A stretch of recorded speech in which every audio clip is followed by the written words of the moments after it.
Good morning, world. So Dwayne Hawkins, he Oh, say this morning, good morning, fellas. Are y'all praying?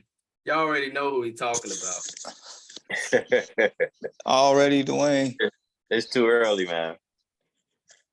Seriously, bro. Seriously. All right, y'all. Good morning. Good morning. And welcome to the Early Morning Sports Talk podcast. We thank you all for tuning in with us on another great weekend. We are back like we left some, back like we ain't got no clothes on our back. And for the world is a better place when the Early Morning Sports Talk podcast is taking place. All right, y'all. So thank you for tuning in with us as we conversate about the latest sports topics that has taken place from this past week and will be upcoming this week. It is always a blast to have you all tune in and participate with us every weekend. As a reminder that every week we always like to begin our podcast by reminding our audience that the Early Morning Sports Talk podcast can be found on Facebook via the Early Morning Sports Talk podcast community page, on Spotify as the Early Morning Sports Talk podcast, YouTube, Apple Podcasts, as well as our own Facebook pages via Brandon Price, Jamar Goodman, and People Hernandez. Today is October 15th of 2022. We have yet again seen another fascinating and/or depressing week in the sports world. Where we saw the Bears of Chicago. This morning, fellas, I'm not even going to say the Chicago Bears. I'm going to just say the Bears of Chicago. They lost to Carson Wentz and the Washington Commanders on Thursday Night Football. The MLB divisional round playoffs, they kicked off. And the way it's looking, fellas, a lot of these wild card teams and like teams we didn't expect, they doing the usual in baseball. They putting a lot of pressure on these number one seeds, and they all up right now 2-1. And so there are multiple competitive series intact to crown the World Series winner. Draymond Green, he removed himself from the Golden State Warriors for a few days, but he is now back with the team. As well as for those who are interested, NHL hockey is kicks this season off, and the defending Stanley Cup champion Tampa Bay Lightning defending its crown. And so with that being said, introducing my brother from another mother, Mr. Jamar Goodman. Good morning, sir. How are you? Man, I could be better. 2 days removed from a debacle, but all good, all good. How you guys doing this morning? Pretty good, man. Pretty good. We hanging in there, man. Hanging in there. Exactly. Yes, and introducing our partner here on the Early Morning Sports Talk podcast and our other brother from another mother, Mr. Ian Jones, a.k.a. People Hernandez. My bro, what it do? Hey, man, how y'all doing this morning? Just trying to keep it together. Yes, sir. I heard that. Yeah. And so with that being said, ladies and gentlemen, let's get right into it. On our first and foremost, the Bears of Chicago. Thoughts from this game, Jamar and Ian. And then what does this team need to do in order to be better? Just to describe your emotions and describe what you went through watching this game on Thursday night. Boy, so all right. So for starters, Vegas told us that this game wasn't going to score any points because they had the over/under at 38, and it was well short of that. Yeah, that's for starters, man. Look, we knew going into the season that our team had a lack of talent, to say the least, right? So our expectations, wasn't high to begin with. But just based on how that game played, like even though we had a lack of talent, I feel like we are a better football team than Commander Carson and those Commanders over there. Yeah. It was just ample opportunities. It was like so close, but not quite. That's what it felt like. The last play of the game to Darnell Mooney, that basically summed up the whole game right there within arm's reach and let it slip away. Carson Wentz only threw 99 yards in the air. Justin Fields 99 yards. I'm like, wow. And they still find a way to win. Justin Fields is, I think, $190. He also is the Bears' leading rusher that game as well. So yeah. And in the second half, Justin Fields,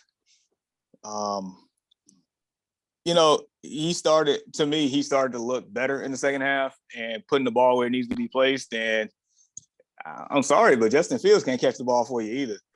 Drops left and right. just miscues and the fact still had a chance to win the game. Couldn't do it. Just couldn't do it. So therefore, for the Bears to get better, please go get this man a number one. Please, I'm begging you.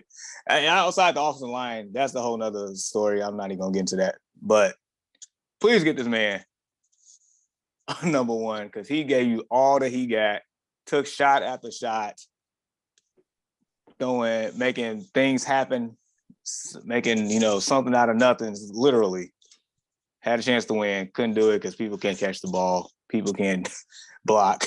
He did everything he could, man. He looked defeated after the game, and I feel him.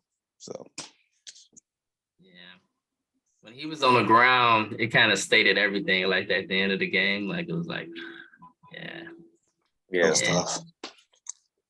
And go ahead, bro. Whew, man, where do I even start? I don't know about y'all, but personally, I had to go and watch some Justin Field highlights from Ohio State to remind me of why we took Justin and how he used to play, and it's this is so refreshing because it looks totally different now. It's like I was telling somebody the other day, nobody sees this pattern. It's like every quarterback we get, we have the same song. Yeah, Justin Field might be the most talented quarterback we've had in Chicago Bears history, but it's starting to be the same song. We have the same offense. We can move the ball, get to the red zone. We don't know what to call. We don't know what to do. We have another horrible offensive line. He taking a beating back there. Granted, he's not perfect either. He missed a couple of throws here or there, but he's young, second year, second offense already. We really not setting him up to be great. All the other young quarterbacks, they have time in the same offense. They have a number one receiver. The O-line is at least okay. It's just what are we really doing? And Velus Jones, he come back, and in 2 games, he's almost cost us 2 games from not catching the ball on punt return. At this point, he don't need to be back there. He don't need to be back there at all. I know he was the SEC Special Teams Player of the Year, but he ain't looking like it. He come to Chicago, he can't even catch a punt. I'm like, what are we doing? Yeah. We're not getting Justin out on the rollouts, and I feel like we need to run more up tempo. The O-line, they can only run block, and defense. Despite the offense, the defense played a hell of a game. It don't get no better than that. It just seems like the same old song every year. It's like we just worried about the defense. We always find a way to have a nice DB, nice cornerback. Also, we got to start talking about having Jalen Johnson as a top 5 corner in the league. He shut down Scary Terry the other night. He came back. The secondary is pretty good. Kyler Gordon, he have his moments sometimes, but he's young. That's gonna happen. Quan Brisker, he gonna come down later wood. Eddie Jackson looked like he back in his bag from 2-3 years ago. Mm-hmm. It's starting to be the same song, and it's sad. It's like, okay, at some point, yeah, we know Justin needs a number 1 receiver. We know he probably needs a better tight ends. The running backs, they're fine, but it's starting to be like, okay, we having the same song every other year with the offense, or every year. So now it's like, it's an organization at this point. It don't matter who you put back there, because you can't tell me that. Yeah, I'm not saying Mitchell Trubisky was better than Justin Fields, but he wasn't that bad. So now we seeing the same thing. This is the same thing. We can't score the ball. This is the same thing. Justin Fields, he threw 50 touchdowns in 1 year at Ohio State, only 3 interceptions. Yeah, you just don't come to another league and just fall off this dramatically. This is the Chicago Bears situation. This is a problem in Chicago. This is every quarterback. Even Jay Cutler. Jay Cutler wasn't that bad. Now he'll just throw it. I don't blame him being in this situation. He didn't have no blocking either. He used to get killed. This is the Yeah. same song every year, every offense, every offensive coordinator. It's at this point, it's the organization. I don't know if people realize it, but it's the organization. Decent or great or good defense, and they just throw whatever offense out there and do something. That's not good enough in this league no more. It's not. It's a scoring league. That's not good enough. And it's embarrassing. We have the most we have the most embarrassing games on primetime football. Every time. It never fails. Every time. It's embarrassing. Yeah, and Jamar, I was looking at social media, and some idiot gonna post on social media, and I was so offended. They're gonna post on social media things to do while the Bears and Commanders game is on because there won't be any action. And they posted 10 things. They were talking about video games, they were talking about Netflix, Amazon Prime. What's the other show on Lifetime? It's about people being married, marriage at first sight. Like, I'm like, what the hell marriage at first sight got to do with anything? Like, That's these fun. people That's literally, bad. yeah, and this just went viral. It was like 6,000 idiots that liked it. I'm like, really? Like, y'all literally like this more than y'all like watching the Bears? And so this must mean that the Bears and Commanders must be not that good of a team if you got people who like literally saying, let's find other things to do than to watch the Bears offense. And so, yeah, Jamar, why are you looking like that? I mean, it's just so disheartening. Like, our team come out there prime time, just embarrass themselves. And then not to mention our next game is prime time again. We're going to embarrass ourselves for a third time. Right back at it. Like, geez, leave us alone. We knew we was going to be bad this year, but leave us alone. Yeah. And so, yeah. So Jamar and Ian, on a serious level though, what can the Bears do to try to salvage their season? You still got 11 games. You're only 2-4. Now, don't get me wrong. This Commanders loss hurt. The Washington Commanders. Justin was probably mad, and I'm assuming he is. Everybody that's watching and everybody know he's pissed off because he realized, Jamar, and we lost to the Commanders. They had 99 yards passing. Couldn't run the ball, couldn't move the ball. Carson Wentz out there looking like somebody's grandpa. They lost to the Commanders. I know he was really upset because of that. And so you lost to the Commanders. You had a great offensive showing in the second half last week against the Vikings. Just came up short. So those are two games that kind of, like, I wish. But bygones are bygones, right, Jamar? And so what can they do at this point to try to salvage that season in these next 11 games? I mean, so immediately, they can change up the play calling a little bit more. Like Ian said, like if, they started doing, more play action, bootlegs, the times that they was actually doing that, a little misdirection, like they was actually like moving the ball. When they started like running up the middle to a humongous front four, like you're not going to get anything. You're just not. Like that 4th and goal at the 1 yard line call that you gave it to Khalil Herbert, who wasn't even the bigger back in the group, but you're going to give it to him right up the middle instead of doing any like bootleg play action rollout or something. Like, really? That's what we're doing? So situational play calling needs to change. Like that can be an immediate impact. People actually, catching the ball, even on that 4th and 16, 17. Oh my God. Buddy, the same guy who got the ball stripped the previous week, it hit him right in the hands. He had a chance to actually convert that. People can't catch. Like I'm saying, like Justin Fields cannot throw, run, and catch for everybody. He just can't. So, right. But yeah, immediately the play calling situational play calling and stuff, just scheme, like just get more movement.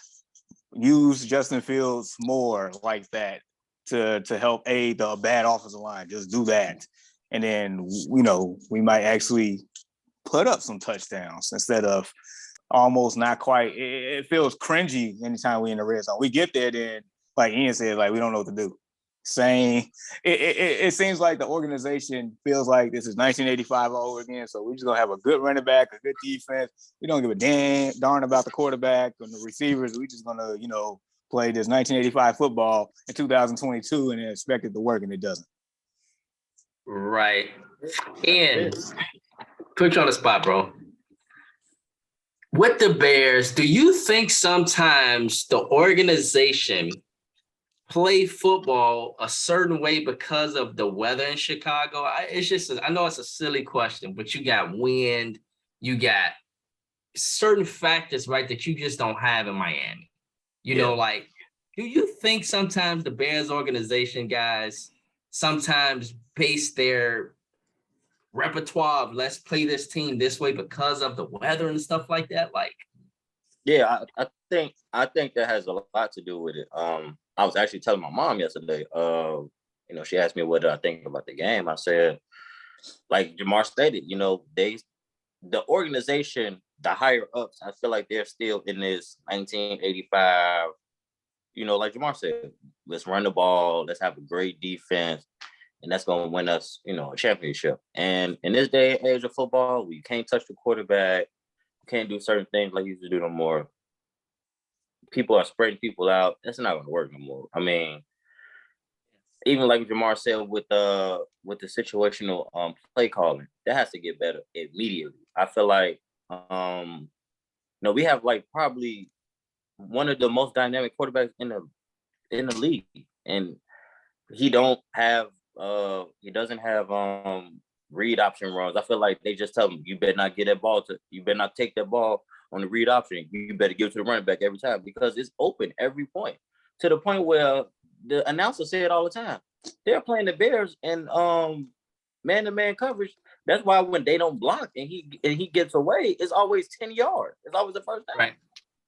I mean, they're not doing that to Lamar Jackson or hell, even Josh Allen. They're spying these guys. They don't spy Justin Fields until late in the fourth quarter where he almost got 100 yards rushing. Like, come on, guys. Like, it's simple. It's not that hard. Right. Like, I mean, he can't catch number 17. Oh, he didn't even know to play in the red zone on the last drive. I'm like, look at him. He don't even know to play.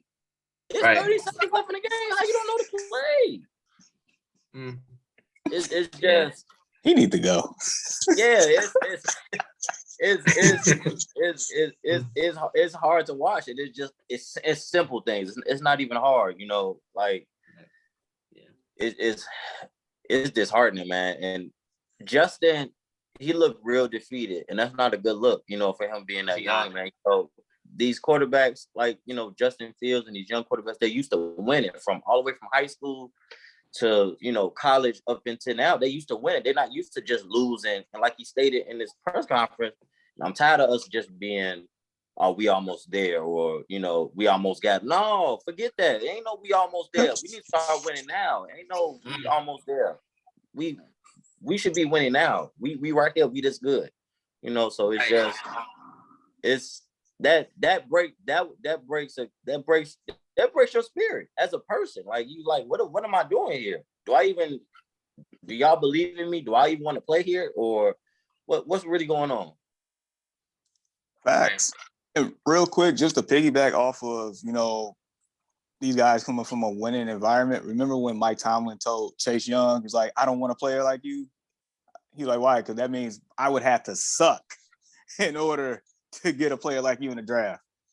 As in, if you're part of a winning culture, you don't get the luxury of those players that's so dynamic. And those players are so used to winning, so it like their whole life. So they come here in this professional setting to an organization to where they don't have as much control as they probably used to control the flow of a game, because of everything's structured around them. It's like, it's only so much you can do. And then at that point, you do get discouraged. You do get faces like Justin Fields at the end of that game. I mean, the man literally took shot after shot, and we all sitting here pausing like, is he actually going to get up? Like on the touchdown pass, that incredible touchdown pass. The dude was on the ground. For a second, I thought he was dead.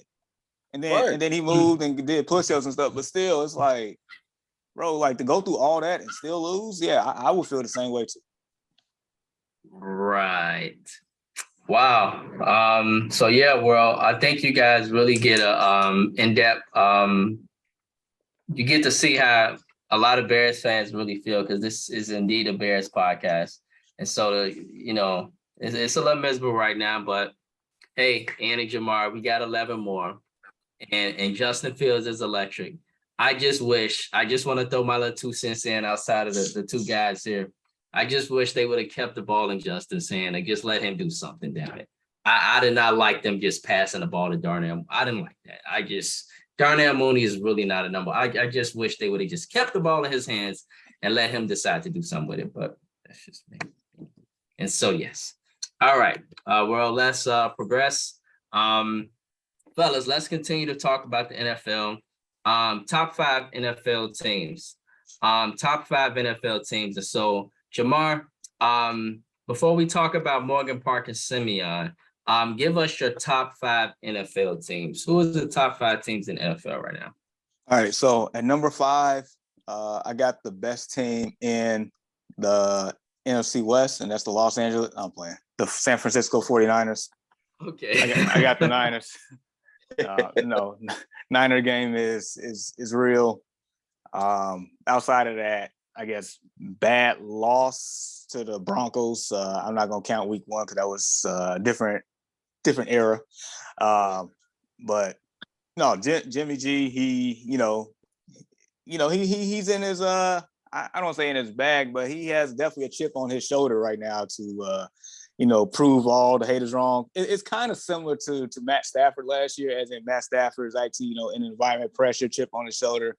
He got it done. And speaking of Matt Stafford, I feel like he used all his powers last year because that man is done.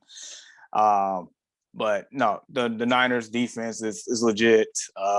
When they get Elijah Mitchell back, it'll be a lot better for them on the offensive end as well. So they're just about a complete team. They just need that running back.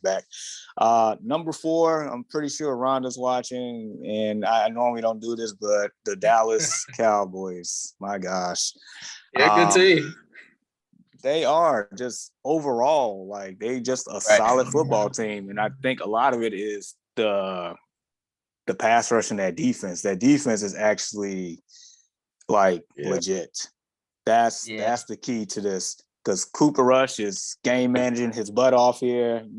I give kudos to Cooper Rush because we all joked about him. A lot of us, including myself, wrote the Cowboys off when Dak got hurt, and rightfully so. But they, I'm kind of eating my words on that one right now. I mean, they undefeated since Cooper Rush got in there. He's managing the game. When you watch him play, he does not make mistakes or put them in position to make mistakes a lot. So playing mistake-free football, just managing, picking your spots. The defense with the pass rush, I mean, Micah Parsons, my gosh, that man's on a mission. He unlocked Marcus Lawrence again. Vanderlesh, he actually, making tackles nowadays. Trayvon Diggs, he trying to, do his thing a little bit there. So overall, Dallas is looking solid there. 3, I got the Kansas City Chiefs. Once again, I'm probably going to be eating my words a little bit because at the beginning of the year, I thought the Raiders would be the team in that division. So I'm looking real bad on that one, but that's okay. No, the Kansas City Chiefs, they're doing their thing. Patrick Mahomes is showing people that, hey, I don't need Tyreek Hill to still be great. I'm actually a great player. That's why they paid me $500 million. And so he's making things happen. Clyde Edwards-Helaire is out here doing his thing. Travis Kelce putting up 4 touchdowns, look like Al Bundy out there. The defense is actually good enough right now. I mean, they're just playing good football. Number 2, I'll go for it. Just quickly, Jamar, Juju Smith-Schuster looks really damn good he looks really good. He is playing really good football. He hasn't played good football in years. He's really productive now. He's with an offensive genius, man. Anything is possible. I mean, yeah, he looks more productive than he's looked in a while, Jamar. I guess when you actually in a winning environment with people that know how to win, I mean, it makes it a lot easier, I would assume. Yeah. And then also you get production out of Valdez Scantling. He actually don't look bad He either. looks good. Yeah. He looks good. He looks very good. And Yeah, they very good. drafted Sky Moore, and he's yet to really even get on the field like that. So I'm just curious to see how he looks once he gets opportunity too. Yeah. Number 2, I have the undefeated team in the Philadelphia Eagles. They're legit. That's a legit team. And their schedule is so easy too. They can easily win 13 to 14 games this year. Yeah. Easily. I mean, AJ Brown unlocked that offense. I mean, it's silencing all the doubters of Jalen Hurts. And I never understood why he had so much criticism to begin with. He has done nothing but prove everybody wrong that doubted him. Yeah. Because of that. Yeah, you're right. So yeah, no, the Eagles are legit, and number 1 is that Buffalo Bills team, Bills Mafia. I can't wait for Sunday's game with them. What they did to the Pittsburgh Steelers was so disrespectful. So yeah. But Jamar, it could have been more disrespectful. They took their foot off the gas. Yeah, they did. They did. And that's the crazy part. We don't want to be too which is even more disrespectful. disrespectful. Right. Yeah. Facts. So not only the first play of the game, you throw a 98-yard bomb to Gabe Davis to set the tone, like this is what we're doing.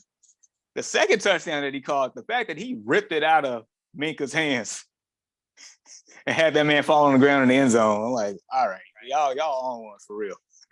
These guys are mad. So yeah, that's my top 5: Niners, Cowboys, Chiefs, Eagles, and Bills at number 1. Yeah. And what you got, bro? I got mine down. Let's see. So at 5, I got the Vikings. Vikings. Yeah, at 5, I got the Vikings. Vikings are looking pretty good. You get so play. You don't know what Kirk Cousins you're gonna get from week to week. 1 week, he'll start off against the Bears. He'll start off 15 for 15, 2 touchdowns. You be like, oh my God. And the next couple quarters, he might not even complete a pass. So I think that's their Achilles heel. But their defense, that D-line and Justin Jefferson, they've been in their bag, man. They've been balling. They're the cream of the crop in the NFC North right now. So I got to put them at 5. It pains me to say this, but at 4, I got those Cowboys. I can't lie. Like Jamar stated, that D-line, they've been balling, like they've been ruthless. These first 5 games, they've been ruthless. Like Michael Parsons is special. He is special. I didn't see this coming out of Penn State. Yeah, I knew he was fast. He ran a good 40 time, and he's pretty decent, but he on another level, man. He is really special. He is special. I got them at 4. I got the Chiefs at 3.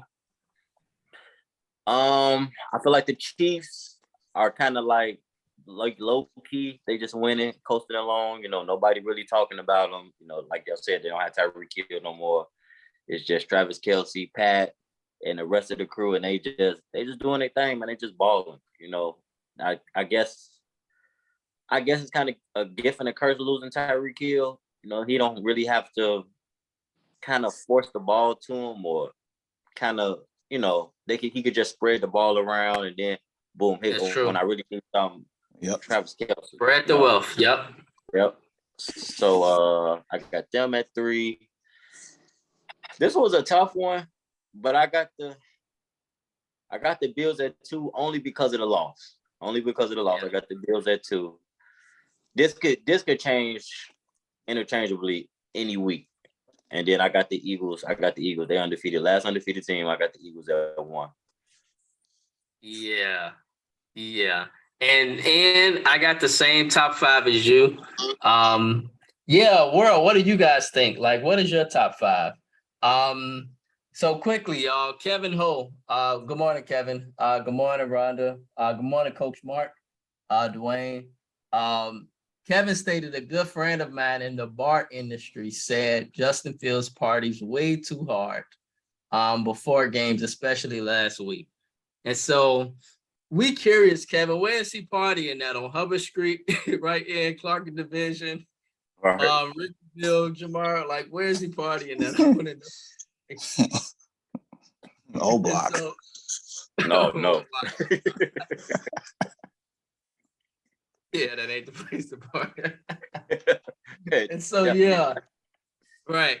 And so wow. So okay, it's rumored that Justin Fields is a partier. Additionally, Rhonda stated after Sunday they will have a loss. And so Rhonda must be hitting on The the Eagles. Eagles because she's a Cowboys fan. We got some Yeah. games. That's a big game Sunday night. We gotta point out literally, y'all, on the Early Morning Sports Talk podcast, right in Jamar, on all levels, we got some great football this weekend. High school, college, NFL. Yeah. But when we talk about these college games, y'all finna be like, geez, we got some big games coming up in college too. And so it is some great football on all levels this weekend. Coach Mark stated, good morning. And then Dwayne stated, how is an undefeated team number 2? So he's talking to you, Jamar. Oh, I replied back to him. Undefeated team at that. And so because who you play matters. right. He said It who does. you play matters. It So does. yeah. Additionally, Marcus Randall stated, is that former Morgan Park wide receiver as your guest this morning? No, Coach Mark. Ian is a regular here on the Early Morning Sports Talk podcast. He is Yeah. our partner. Yes. Yep. Yes. Ian is our partner, Coach Mark. And so if you don't know Ian, Coach Mark joined us. He was the second guest, I believe, right, Jamar, after Deshaun. Deshaun was our first guest, and then Coach Mark came on second as our guest. You're right. Seems like it was Wow. so long ago.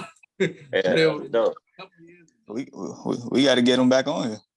Exactly. Yes, Coach Mark, we got to get you back on because Coach Mark coached football and he knows football.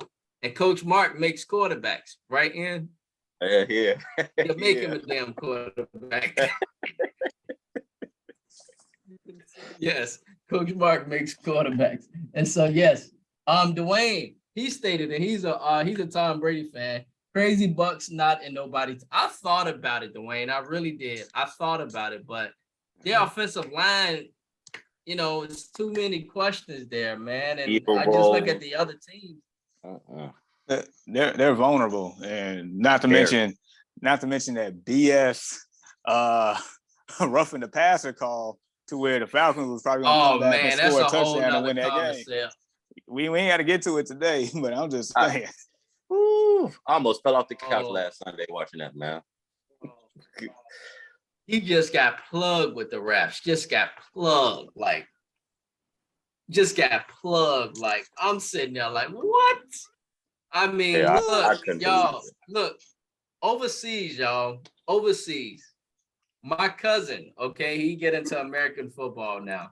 He's watching with me on the couch, and we watching the Bucks game, and we see this roughing the passer penalty, and he's like, that don't look like a rough and passer penalty, like in a kind of accent, like French. That don't look like. Hey man, I'm like, it's not. But I'm like, if he with could Tom point that Brady, out, anything then is possible. Like, if he could point that out, then we all know. Exactly. yes, I promise you, man. Like, it was so hilarious, and I'm like, Tom Brady just got it like that, dog. Like, he just got it like that. Like, he trying to get whatever the hell he wants whenever he wants, and so yeah, like, unbelievable, man, that he got that penalty. Unbelievable. But then again, is it really unbelievable? Really, And so yeah, yes, and so Dwayne, the Bucks not in the top 5, but hey, Leonard Fournette's doing his thing. Tom Brady is getting the ball out, even with that offensive line. And so we'll see how they continue to progress as the season goes along. Tom Brady gets better as the season goes along. Deshaun stated Bills, Chiefs, Eagles, Niners, and Ravens. Okay. And Dwayne stated we're gonna get back in that top 10 in like 3 weeks. Watch Pats Nation. And so Rhonda stated Bills, Cowboys, Chiefs, Eagles, and Niners. Y'all like this Niners team? Yeah, y'all like this Niners team a lot. Mhm. And so, yeah, they do have an identity. That's true. They definitely got an identity. And then Deshaun stated Dallas and Minnesota right after the other top five. Okay. And so, yes. All right. Um, and so, and world, bear with us. We're gonna get into some more football shortly. We are still talking football though, but we talking high school football. Jamar, me and Ian are proud Morgan Park Mustangs of Chicago on the South Side. We got a really good football team. And the head coach played with us. He literally, I was on the sideline. I did not play. Ian did not play. We were babies. I was a sophomore. Ian was a freshman. They gave us some rings. And so the head coach, is now leading this team, and they are 7-0. They're going against Derrick Rose's high school, Simeon. We are rivals, heavy rivals. Basketball, football, you name it, heavy rivals. And we're both, Jamar, literally like what, a 2-mile radius, 3-mile radius, something like that. Yeah, Right down 2-3 mile radius, same street. Yeah. So we both 7-0, Jamar. These Wow. are big state playoff implications this game. And so it happens this afternoon at 1 p.m. We're not making a prediction on high school, but just inform us on like who these athletes are. And, maybe we shout out Chris, shout out to, do whatever you do, bro. Go ahead and show. Yeah, like you stated, big game today. Both 7-0. I had a chance to see both in action this year. Simeon, they got a receiver, I believe the name Malik Elzy. Big time receiver. Gives me Julio Jones vibe. Number 8, big kind of stocky dude. He can do it all. I think he even play DB sometimes too, but he's a phenomenal athlete. They got a nice running back as well. And for Morgan Park, got a young quarterback. He's been pretty good. And they have a running back, Tyshawn Griffin. Yeah, I'll be hearing that name right there. Yeah, special kid. He plays running back and he plays cornerback. So it's gonna be a tough game. A lot of talent. I think whoever handles the whichever offensive line comes out and wins today, that'll probably be the winner of today's game. But it should be a great game, big rivalry game, like you say, the Battle of Vincennes. It's gonna be one of those. Like you say, two great coaches. Got Coach Dante over there, Simeon, and we got the Morgan Park great Chris James over there. So it's gonna be a dope game, man. A lot of people supposed to be going out. I unfortunately I won't be there today, but it's gonna be a lot of alumni out. It's gonna be those guys should put on the show today for sure. Absolutely. Yeah. And I think now, like with the world today, Jamar, you got the podcast world, you got social media. You just got a lot of lively energy now. And so we'll continue to talk about the Morgan Park Mustangs football and other sports as well. It's even an alumni party in after the game. And so I'm like, oh, that's pretty cool. Yeah. And so, yes, shout out to Chris. Shout out to the Mustangs. And we'll keep y'all posted on the result of that. Yes, sir. Yeah, were you going to say something else, Ian, bro? No, that was it. Yes, sir. Appreciate it, bro. Appreciate it. So y'all, quickly, MLB playoff divisional recap. The Guardians at the Yankees. The Guardians, y'all, they put a smacking on the Yankees yesterday. But it was I think in 15 innings. And so the Guardians are up 2-1. And so Jonathan Abernathy, right, Jamar, and he's been adamant about this Cleveland Guardians team. And they are smacking the Yankees. And so they up 2-1. Additionally, the Philadelphia Phillies at the Atlanta Braves, the Phillies, they are up on the Atlanta Braves. And they literally, Bryce Harper's like on a mission, y'all. Like he mad or something. Like he hungry, like starving, like he trying to prove something, like Jamar, like he like, I need this ring. And so like he is on a mission, man. And Philly, they've come out and they've shocked everybody. Seattle, they're going up against the Astros, and the Astros are actually handling their business. They're the one higher seed that's handling their business right now. And so the Astros are doing that thing. The Padres, additionally, y'all, they are up on the Dodgers 2-1. And so the Padres have come out and they put pressure on the Dodgers as well. And they beat the Dodgers 2-1 yesterday in San Diego. And put a big dent in the Dodgers World Series hopes. But it's only 2-1. Winner, has to win 4 games. And so, you got more baseball to be played, but the Padres, the Phillies, and the Guardians, these wild card teams, they are coming out of nowhere putting pressure on other teams. And excuse me, Cleveland's not a wild card team. They won the AL Central over our White Sox. But on the other hand, yes. And so let's get back to football, fellas. So overreaction on the Early Morning Sports Talk podcast. Rhonda, if you're still with us, we got an overreaction. And so, Jamar, is it an overreaction to think that the Dallas Cowboys are for real this year and that they could actually get a first round bye?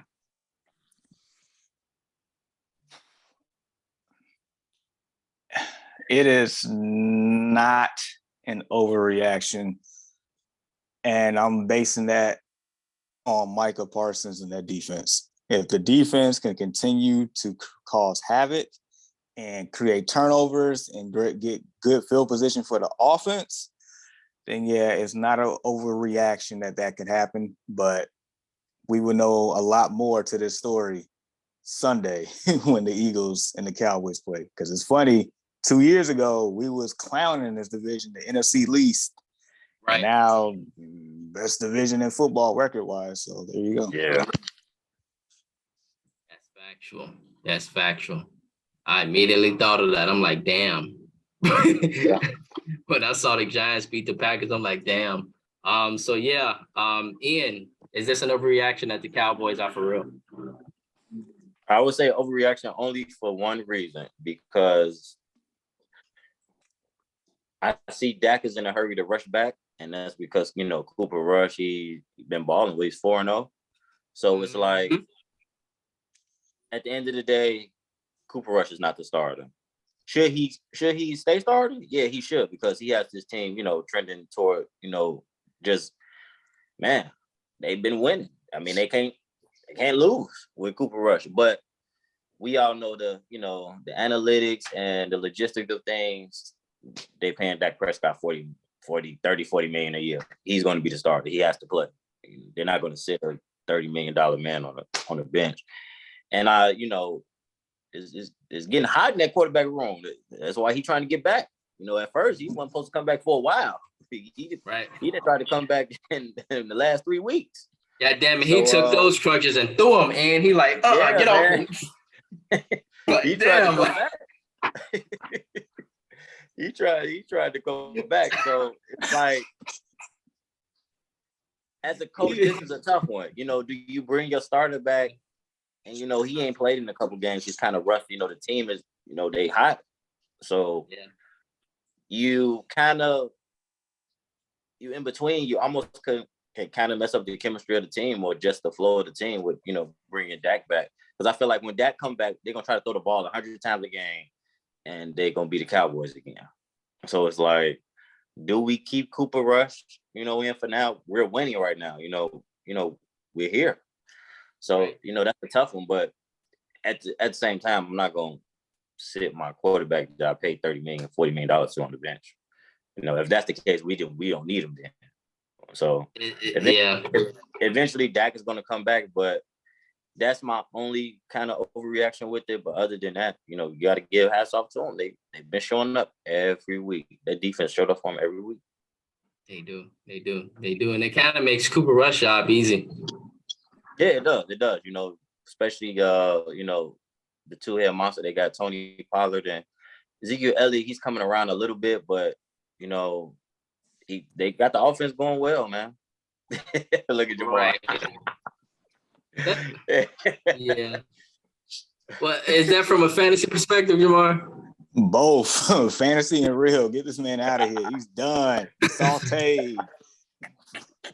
Cooked. Whatever you want to call it. boiled. He's out of here. Yeah, so I mean, this Yeah. is a tough situation, but that would be my only issue. Right. Let me ask y'all this, fellas. And so with Dak Prescott coming back, it's like, is there a psychology with sports sometimes the football, fellas? Because like I feel like sometimes with certain quarterbacks that are not all that good, the defense is like they just step up. And sometimes I feel like sometimes with a Dak Prescott, they might get a little lackadaisical because they kind of know they're gonna put up points. What do y'all, how do y'all feel about that? Like, think so, because like Cooper Rush, I don't see him doing a super spectacular, but it just kind of meshes out with the team. Sort of like Jimmy G does. Nothing spectacular, it just meshes well as a team. Yeah, just kind of like he just managed the game well. He, he completes the throws that he needs to make. He might take a chance, once or twice out the game, but he just stays afloat. They had a pretty decent running game. They know how to use Pollard and Zeke for the most part. CeeDee Lamb, he didn't came up with a couple of big catches in the last couple of weeks. He had some drops too, but he came up with a couple of big catches, and he just keeping the offense afloat. And the defense, they go out there and ball out and do their thing. It's a team effort. So yeah, it's sort of under the lines like like a Jimmy G play. Right. Jamar, you gonna say something, bro? No, I mean that's accurate. I mean, Cooper Rush is playing within himself. He's not doing too much. He's taking what the defense gives him. He's playing mistake-free football. He's managing the game, just like Ian said. So as long as he's able to manage the game, he doesn't turn into a gunslinger. Because apparently they don't need him to be a gunslinger because they're undefeated. So as long as he played within it. So it's different philosophies based on how the quarterback style of play, and that does make a difference by far. Absolutely. Yeah. And so, yes, we believe here on the Early Morning Sports Talk podcast that the Dallas Cowboys are for real. Next, y'all, I would not believe in the offseason, I would not believe y'all that I would be asking this question. Is the New York Giants, is it an overreaction to think that the New York Giants with Daniel Jones are for real? Because they was all over Aaron Rodgers, man. They reminded me of that 2011 Giants team. Y'all know what I'm talking about? That 2007 Giants team. They was all over this man. He literally couldn't do much of anything. And he was so great, he almost still won the game. But they hassled him. I'm like, damn, they literally took that game from Aaron Rodgers. And that's hard to do in the regular season. And so, Jamar, is the New York Giants, are they for real, bro? So I'm going to say overreaction, because there's a reason why they wasn't in my top 5. Because record-wise, they should be there, but I still need a little bit more evidence, only for a couple of reasons. One, Daniel Jones, he's playing with that word I'm gonna use that Dan Campbell says, grit. Daniel Jones is playing with a lot of grit. And he's probably playing the best football of his career so far, which is fine. And that's shout out to Dable on that one. But more so, I need to see more. The wide receiver core is so depleted right now. I need to see more.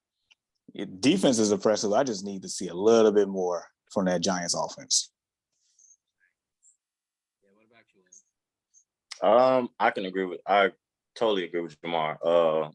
Overreaction only because, like you said, you need to see more from the offense. I mean, to be honest, they're not really that. Them and the Bears are probably the same team, but they just they end up they got a couple more wins and I think Dabo, he's changing the culture, and I think that's the big thing in that locker room. He got those players to believe. So with anything, I think, like he said, you just need to see more out of the offense. But don't get me wrong. Now, Saquon Barkley is back. He's back healthy. Yeah. He's back running the ball, catching the ball. He's doing and everything to help them win. So for sure, I think it's an overreaction. Like Jamar said, you just need to see more out of the offense. But I think Dabo, he's doing a good job over there, changing the culture around there.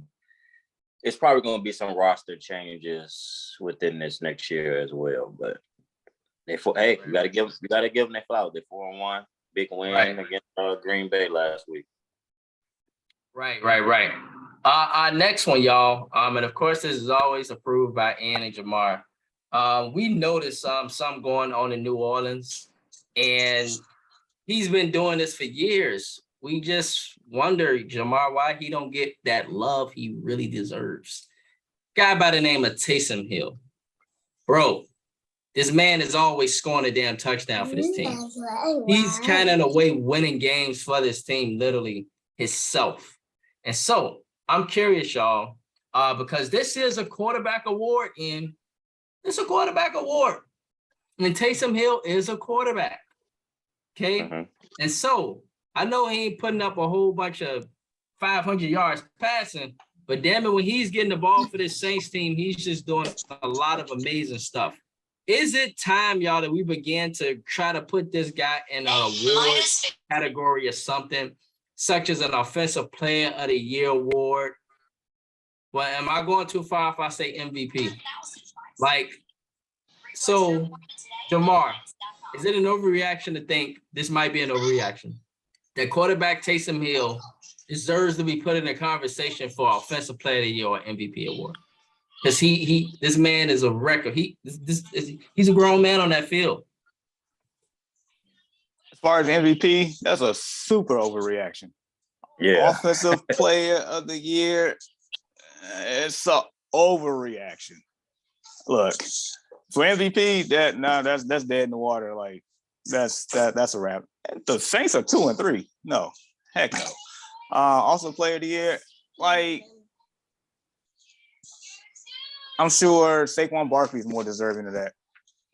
I'm sure Lamar Jackson is more deserving of that, or Travis Kelce right now. Like he had that one great game in London so far, and I think last week too. Last game, yeah, last year. So I get that, but it's like I need more. I need a bigger sample size, and maybe with Jameis Winston being out and Andy Dalton starting, and he more involved in the offense, it gives an opportunity. But I need more, a lot more. Okay. I just wanted to ask on behalf of the Army Swiss knife, because he's like an Army Swiss knife. And what are your thoughts, bro? Yeah, overreaction. I mean, completely agree with Jamar said. He's, they know how to use him well, for whatever they need him for. If they need him to throw the ball, they can use him there. They need him to run. They need him to catch the ball. Hell, they need him to kick the ball. He'll go out there and kick it too. He's just a good athlete. You could put him anywhere, but what I say, he's deserving of, MVP talks or off player of the year. Nah, not even. It's a lot of more players it's not even close. But he has had two pretty good games these 2 weeks. So, gotta give him his flowers. He's been balling these last 2 weeks. Because even last week I was like, how did they put up 30 points? I'm like, man, Andy Dalton must be having a good damn game. And I was like, then I looked at the stats. I'm like, Andy Dalton really ain't did much. I said, well, let me look at Alvin Kamara. No, that rusty rifle still rusty. I was like, oh, it was the Taysom Hill show. I said, okay, Right. yeah. But you got to give it to him. He's been playing pretty good these last 2 weeks, but nah, not Offensive Player of the Year or MVP. Nah. Okay, gotcha, fellas. Yes. Is it, y'all? Lastly, so y'all, Ann and Jamar, y'all, they love this show called Hard Knocks on Home Box Office, aka HBO. And so they really, really believe y'all in this Detroit Lions team because they watch a documentary on Home Box Office. Okay. And so this Home Box Office got these guys truly believing in the Detroit Lions. Okay. And so I've been adamant here on the Early Morning Sports Talk podcast, and it's not changing today. I'm not picking the Lions. I don't give a damn who they playing. They have given me a lot of W's, and they have given Jamar and a lot of L's. And so, Ian, I'm here to ask you, bro, is it an overreaction to think that this Detroit Lions organization might be cursed? No, that's not an overreaction at all. I mean, for watching the show and seeing, how Coach Dan Campbell is going about things, and then you see the way they lose certain games, and you see the talent that they have. Like they just, like Justin Fields said, get out of here. We just right there. But this is with them too. They might be even a little worse than the Bears. Like they right there. Like they got everything, but they just, it's either an injury. They find a way to lose a game. Just it's just unbelievable. And then I picked them last week to go in there and beat the Patriots in Foxborough, and they went in there and laid a complete egg, like literally. I was like, you got to be more careful. It's just, I don't know what Detroit, like, you almost feel like they cursed. They just can't get it right. No matter what they do, no matter who they get, it's just like, will we ever be good? If it is hard to be a Chicago Bears fan, it has to be damn hard to be a Detroit Lions fan. For real. Yeah, Jamar, what you think, bro? What is it about this? Is it an overreaction to think that something's going on there? They just might be cursed. Like, how are you the number one scoring team in the league entering last week's game and put up a goose egg to the Patriots, who was playing with a third string quarterback? Like, how? Ooh, that is really good analysis, for real. How the hell you do that? Rookie at that. Exactly. So they just might be, man. I'm gonna leave it at that. Whew. Yes. And so, well, it's a lot going on with that Detroit Lions organization. We will see how they fare tomorrow, y'all. So some college football notable games, y'all, that are happening today. Big games. The Minnesota Golden Gophers, and they are going up against, the number 24 ranked Illinois Fighting Illini. Illinois is ranked, y'all, and they are 5-1, and they are doing big things, and they are back on the map. Illinois football. It's always a good thing.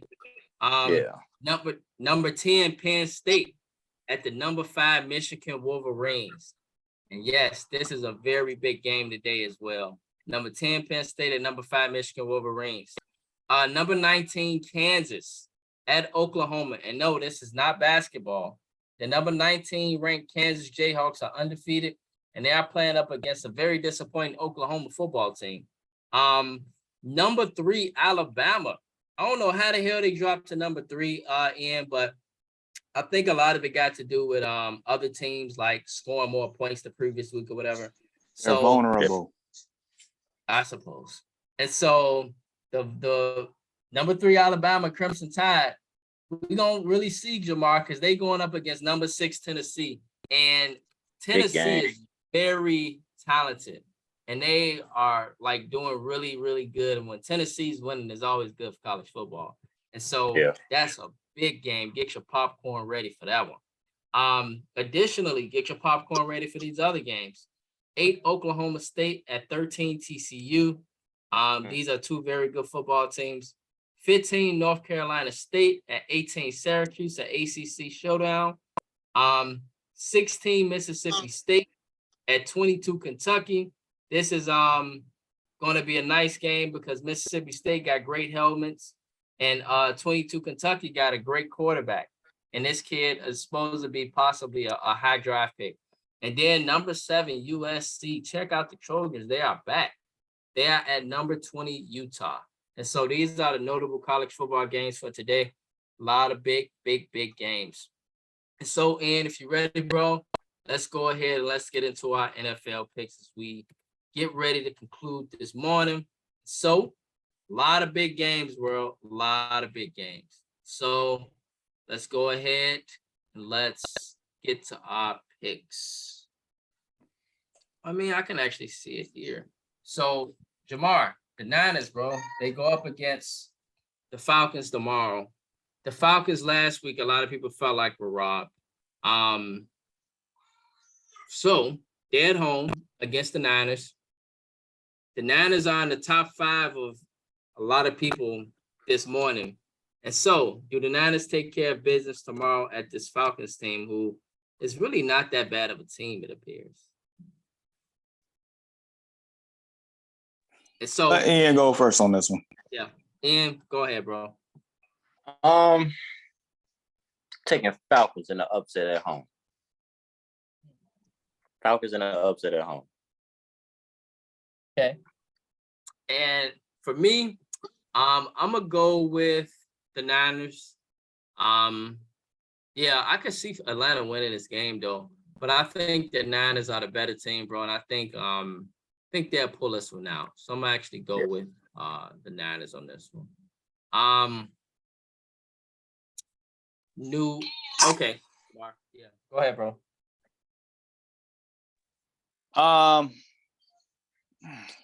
Yeah, this one's a little tough. I see why you picked the Falcons on this one.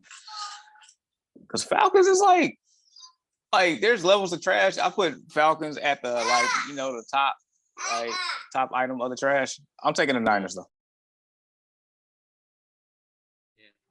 Yeah. Yep. And the New England Patriots at the Cleveland Browns. So the Patriots, will they find a way to bounce back, man, and start winning? They're up against a Cleveland team that really, and if you watch this team, they should be 4-1.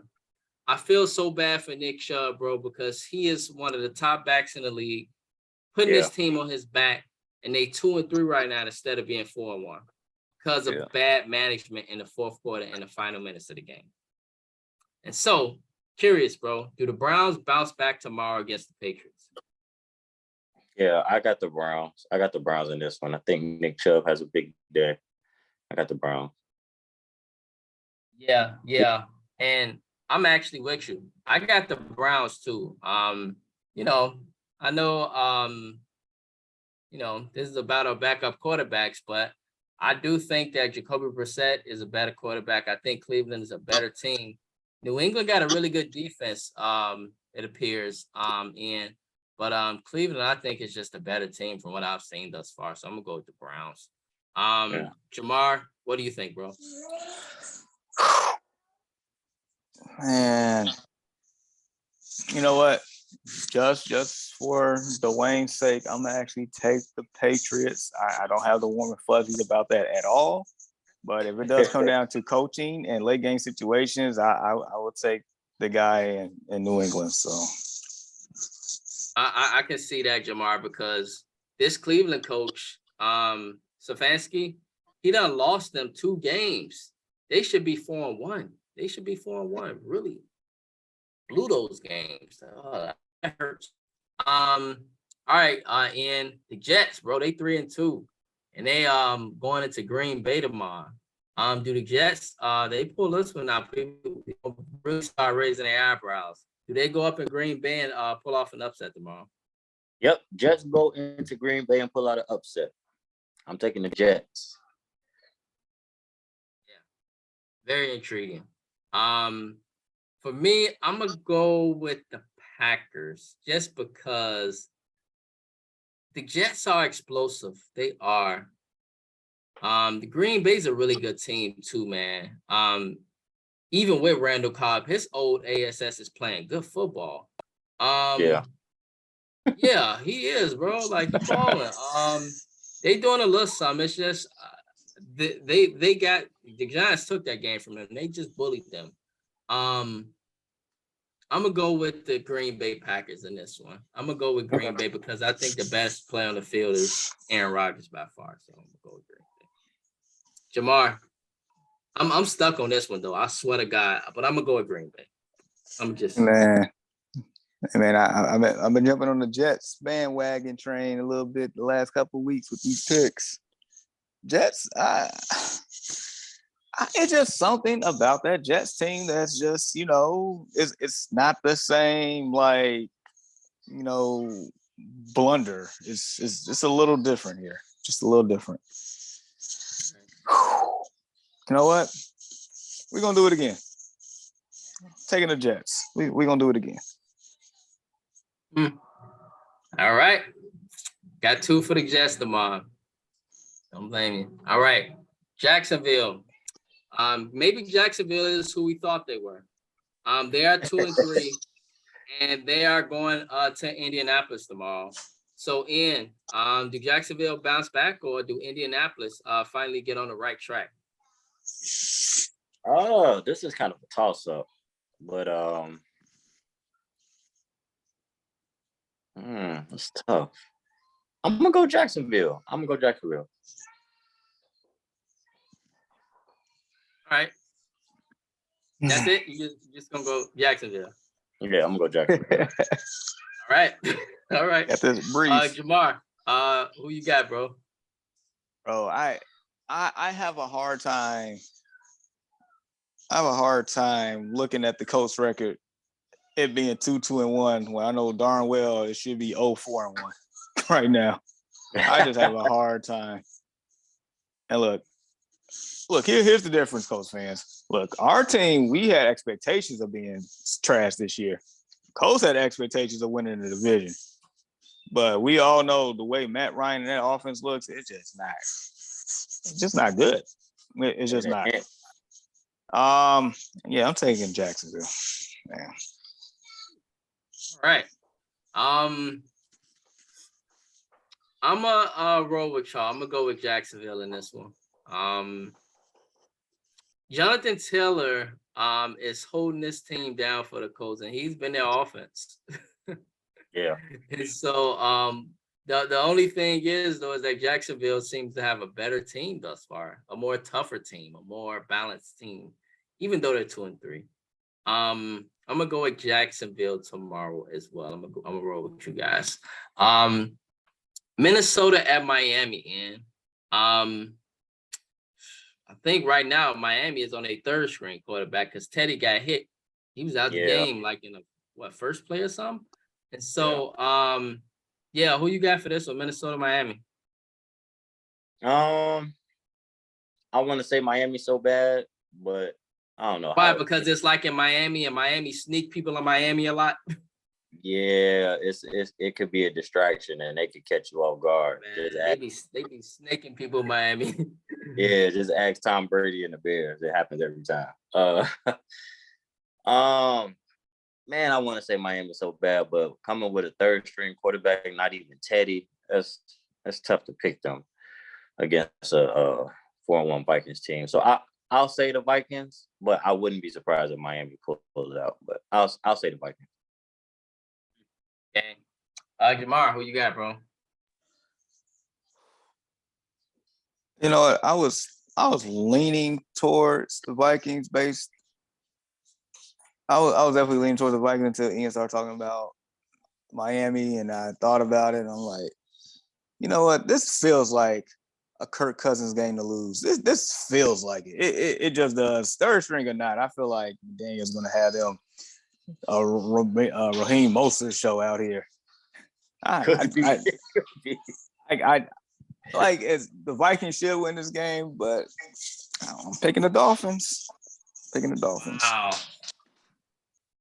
I'm gonna go with the Vikings in this one, y'all. I'm gonna go with the Vikings. I feel like the Vikings, y'all, will actually have a pretty good bounce back game, and I think they're kind of start to put the league on notice. Like, all right, the Vikings.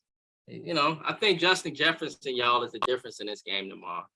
But it is going to be a good matchup with him and Xavier Howard. That's going to be a good matchup. So, Get popcorn ready. I kind of look at that, kind of make me lean towards Miami because you got Xavier Howard. But I don't think nobody can stop Justin Jefferson. This guy's a top receiver in the league, and he's been proving it. Jamar, you put him in your top 5 or top 3. You did as well, Ian. And I bet those words because I put some receivers ahead of him. This dude right now is on another freaking level, and he's progressing and getting better. I think he have a really big game tomorrow against Miami. So I got Minnesota in this one. Cincinnati, y'all, 2-3. Against New Orleans, 2-3. I think both of these are teams that are better than their records. Ian, who you got, bro? Tough. Yeah, I agree. They both teams better than their record for sure. Man, this is a tough one to pick. It's a tough one to pick because it is so-called new O-line for the Bengals. They haven't been that good this year. I'm gonna go. I'm gonna go Saints. I'm gonna go Saints on this one. Yeah, it's a Mm. lot of talent on that field tomorrow in this game. A Just think about it. A A lot of lot. talent. Jamar Jarvis Landry. Nope. Michael Thomas. Nope. Nope. I'm- Nope. I'm- Nope. Nope. They're both out. They are? Yep. No Landry, no Thomas, no Winston. So you stuck with Rusty. You stuck with Olave, Taysom. Right. And Mark Kamara. Ingram. Yeah, Mark Ingram. Yeah. I think Kamara's playing too, so Yeah. that helps. So the Bengals should win, but I'm taking Cincinnati, but I don't have the warm and fuzzies about that one either. Man. I don't.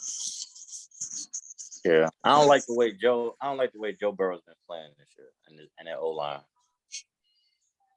I agree. They need to start fast. If they don't start fast, then they might be cooked tomorrow. Yeah. Yeah, something's off.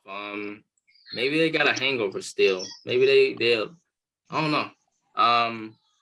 I think right now, y'all, they're talented. I think they might be on like this. They put themselves on a pedestal because they went to the Super Bowl, and I don't know. I just feel like Burrow's a little too cocky or something. He is cocky, I heard, and I don't know, man. I just feel like he's not locked in. Something's off. But I do think that it pays off tomorrow. I mean, third string quarterback, you're missing a lot of weapons in New Orleans. It's a tough place to play, but one of the toughest places to play in the football league. But I got Cincinnati. I think they're a good team. I think Cincinnati. So, Baltimore, y'all. So this is another question. We just was talking about the Giants being for real, and they got Baltimore tomorrow. If they for real, they got to take care of Baltimore. So, who you got in this one?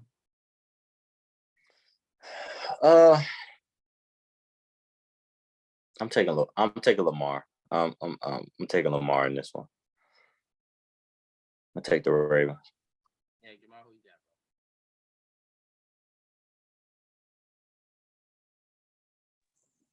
got? Okay. Yeah. Taking Baltimore. Until I see some evidence from the Giants, I'm taking a team I feel like I know that's going to be better. Taking Baltimore. I'm with y'all. I'm taking Baltimore as well, fellas. And Tampa at Pittsburgh. Do Pittsburgh bounce back tomorrow, bro, against Tom Brady? That's a good one. I don't know if you guys know, but is Chris Godwin playing tomorrow? I think I seen he was practicing again. Yeah, he's playing. I'm gonna take Tampa Bay then. I'm gonna take Tampa Bay. I'm gonna just get mine out there, Jamal. I'm going with Tampa too. I ain't going with Pittsburgh. We gonna keep it real brief. Yeah, I'm taking the Bucks. Steelers like missing like 8 starters and stuff. It's a wrap. Bucks. Yeah. Carolina, and right now your team's going through a bit of turmoil, man. Matt Rule got ousted. Yeah, I knew that was coming. Baker right now, he's hurt. And Sam Darnold still hurt. So that means PJ Walker is getting a nod this week, but he's going up against the defending Super Bowl champs who might be a little pissed off. So who you got in this from Carolina pull off an upset at LA? What you think? As much as I love my Panthers, no, it's not even a chance. They have you know what? They got the talent too, but I mean, just their organization is in turmoil. They've been in turmoil since the 2015 season. So I'm gonna take LA. What about you, this one is tough to pick, but you know, I've been rolling the dice all morning with some of these picks. Yeah, I'm gonna do it. I'm gonna take Mr. Undefeated PJ Walker in his professional starting career, 2-0 in NFL, 5-0 in XFL. I'm taking him and the Panthers to go in the SoFi and win. Ooh. Wow. That's that's the upset of the year right there, man. If this was to happen tomorrow, we gonna definitely point this out, Jamar. Because this would be amazing. Sir. Because I gotta keep my eyes on that one now. I'm telling you, because Carolina, it appears that there should be no way they should win this game tomorrow.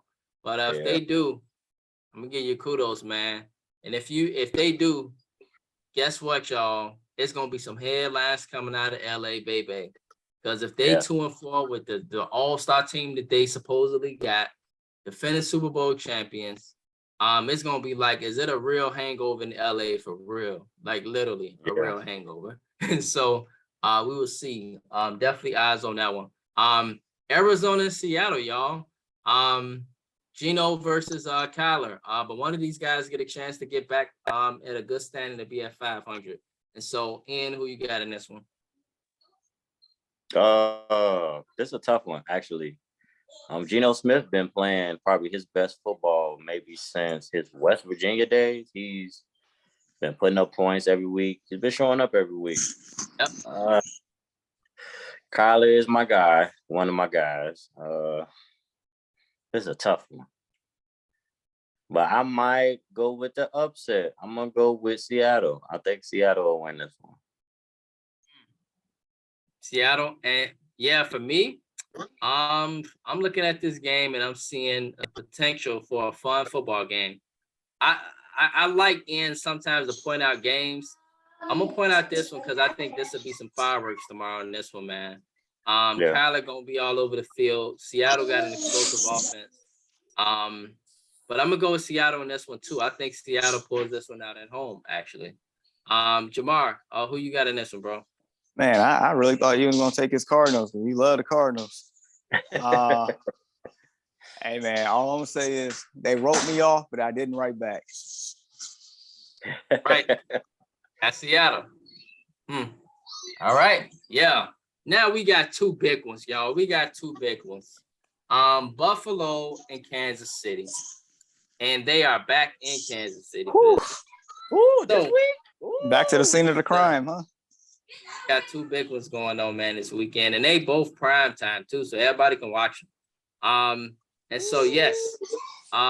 Ian, who you got for this one, bro? Buffalo or Kansas City? This is a tough one. This might be the toughest one this week. Woo! Buffalo. I'm gonna go Buffalo. Buffalo. All right. For me, I'm sitting here looking at this game. Buffalo, according to many, is the best team in football. But I've been adamant, okay, in stating that Kansas City, I feel, is the best team in football. They are loose, they are fun, they are free. And they so happen to be at home tomorrow, which I think will benefit them if it was in Buffalo. And so for that reason, I actually feel that the Kansas City Chiefs will pull this game out. And so I'm going to go with the Kansas City Chiefs tomorrow. But I'm very, very nervous because Buffalo is a very good team. And so, yes, I'm going to go with Buffalo. Jamar, give us his pick shortly. Let's go ahead, bro, and let's talk about Dallas and Philly. And so, this is a big game, man. Dallas playing, clicking on all cylinders. 4-0 since Cooper Rush has come in. Philly 5-0 undefeated. Many people view this team as the best team in football. And so, with this one, Em, who you got, bro? You got Dallas showing people who they really, showing people like, okay, we've arrived. Or it's Philly like, okay, we've arrived as well. Both of these teams are surprising thus far, at least for me. Because I didn't expect Philly to be this good. They just kind of came out of nowhere. And so, who you got for this one, bro? Philly or Dallas? Big game, primetime game, rivalry game. I'm gonna go out on a limb. I'm gonna go Philly. Philly stay undefeated. Philly go 6-0. Big win against Dallas. Big division win. Yeah. For me, I'm gonna go with Philly as well. Philly's at home. I think that plays a big role here. And I think Philly is a more balanced team. And I just state that in because I feel like Philly has the best player on the field, I think, tomorrow, and it's Jalen Hurts. No disrespect to Cooper Rush. I can't Yeah. sit there and say though that Dallas isn't a well-balanced team. They are, right? Very. Very balanced. But I think Jalen Hurts, I think, is the key factor in this game. And so I think Philly pulled this one out, man. Denver and the Chargers, bro. This is another it's a division game. Russell Wilson got something to prove. He probably ticked off. Melvin Gordon ready to fight him on the sideline last week. The Chargers, this is my Super Bowl pick. I think this is a really good team. At least on paper, they've been an all-star roster pretty much like the Rams. So, who you got for this one, bro? Do Denver bounce back tomorrow? I'm gonna go Denver. I'm gonna go Denver. Denver kind of bounced back. Probably their best game of the year so far. Yeah. For me, I'm gonna go with the Chargers. I think the Chargers, man, are on a mission. Man, bro, Austin Eckler, this dude, killing. Austin Eckler, killing it. Mike Williams has been a grown man. The Chargers, y'all, I like this team. I like this team a lot, and I like them a lot.